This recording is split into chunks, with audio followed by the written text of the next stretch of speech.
Hi నమస్తే అండి, నేను మీ లక్ష్మిని. ఈరోజు మన వీడియోలో మీ ముందుకి హెల్దీ స్వీట్తో వచ్చేసానండి. రాగిపిండి కొబ్బరికూరతో చాలా ఈజీగా అరగంటలోనే రెడీ అయిపోయే స్వీట్ అండి.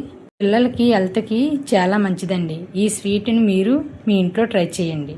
వీడియోలోకి వెళ్ళే ముందు మన ఛానల్ని సబ్స్క్రైబ్ చేసుకోండి.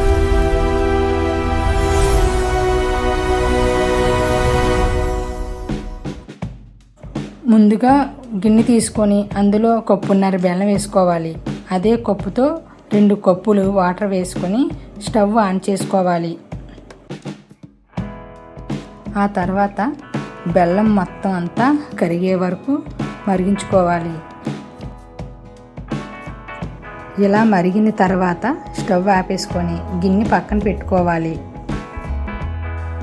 ఈ బెల్లం వాటరు చల్లారేలోగా కళాయి పెట్టుకొని స్టవ్ ఆన్ చేసి 4 టేబుల్ స్పూన్లు నెయ్యి వేసుకోవాలి.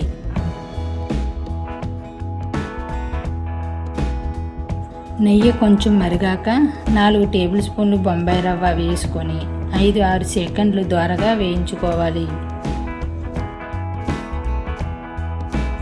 రవ్వ కొంచెం వేగాక 1 కప్పు పచ్చి కొబ్బరి కూర వేసుకొని ఇది కూడా 5-6 సెకండ్లు వేయించుకోవాలి. వీడియోలో చూపిస్తున్నాను కదండి, ఈ కలర్ వచ్చే వరకు వేయించుకుంటే సరిపోతుంది. ఆ తర్వాత 1 కప్పు రాగిపిండి వేసుకోవాలి.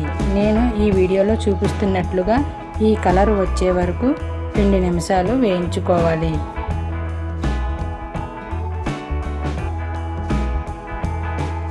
ఈ రాగిపిండి ఇలా వేగిన తర్వాత ఇందాక మరిగించి పెట్టుకున్న బెల్లం వాటరు వడకట్టుకొని ఇందులో వేసుకోవాలి. ఉండలు కట్టకుండా బాగా కలుపుతూ ఉడికించుకోవాలి. ఈ స్వీట్ కరెక్ట్గా రావాలంటే ఈ కొలతలు తీసుకుంటే సరిపోతుంది. అదేనండి, ఏ కప్పుతో అయితే రాగిపిండి తీసుకుంటామో అదే కప్పుతో కప్పున్నర బెల్లం తీసుకోవాలి. అదే కప్పుతో 2 కప్పులు వాటర్ తీసుకోవాలి. అదే కప్పుతో 1 కప్పు కొబ్బరి కూర వేసుకొని ఈ కొలతలు కరెక్ట్గా తీసుకుంటే స్వీట్ కరెక్ట్గా వస్తుందండి.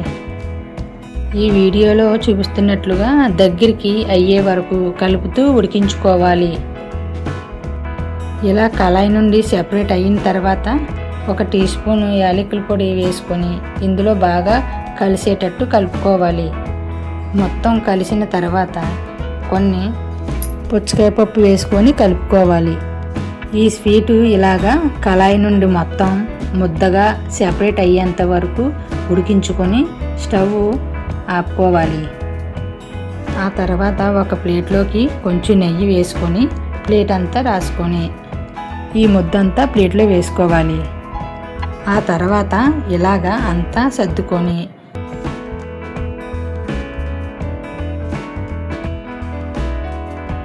ఇలా సాఫ్గా రావాలంటే 1 గిన్నెతోని ఇలా సర్దుకుంటే సరిపోతుంది.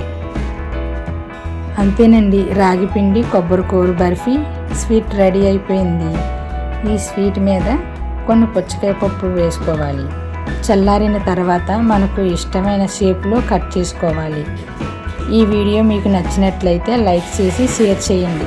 మన ఛానల్ని సబ్స్క్రైబ్ చేసుకోండి. ఆ తర్వాత వీడియోలో మళ్ళీ కలుసుకుందాం. Thanks for watching. బాయ్ అండి.